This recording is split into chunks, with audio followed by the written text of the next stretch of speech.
សមត្ថកិច្ចឆ្មក់បង្ក្រាបទីតាំងក្លឹបនិងខារ៉ាអូខេ Star City ឃាត់មនុស្សជាង100នាក់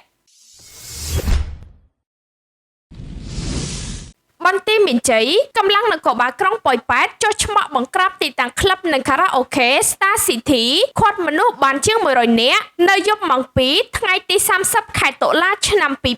2024នៅក្នុងតំបន់កាស៊ីណូផ្កាយ5ក្នុងភូមិក្បាលស្ពាន1សង្កាត់អូជ្រៅក្រុងប៉ោយប៉ែតខេត្តបន្ទាយមានជ័យសមត្ថកិច្ចនៅទីតាំងកន្លែងកាត់ហេតុបានប្រាប់ថាកម្លាំងនគរបាលដែលចុះមកបង្ក្រាបនេះមានកម្លាំងនគរបាលនៃអធិការដ្ឋាននគរបាលក្រុងប៉ោយប៉ែតកម្លាំងប៉ុស្តិ៍នគរបាលរដ្ឋបាលអូជ្រៅនិងកម្លាំងនគរបាលវរៈសេនីយ៍តូចការពារព្រំដែនគោកលេខ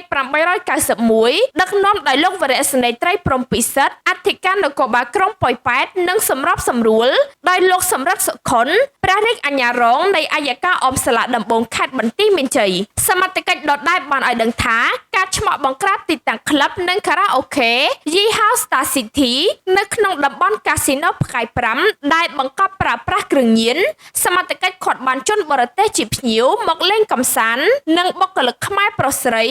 នៅក្នុងក្លឹបជាង100នាក់និងម៉ូតូរថយន្តប្រមាណ100គ្រឿងកម្លាំងកំពុងបញ្ជូនជនទាំងនោះទៅរក្សាទុកនៅទីបញ្ជាការនគរបាលវរៈសេនីយ៍តូចការពារព្រំដែនគោក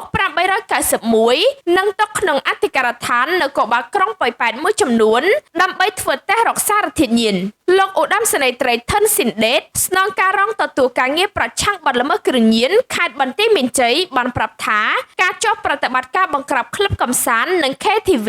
យីហោ Star City នៅក្រុងប៉ោយប៉ែតនោះពេលនេះសមត្ថកិច្ចជំនាញកំពុងធ្វើការមិនទាន់បានលទ្ធផលឲ្យច្បាស់លាស់នៅឡើយទេរួចការងារពេលណានឹងជម្រាបជូននៅពេលក្រោយ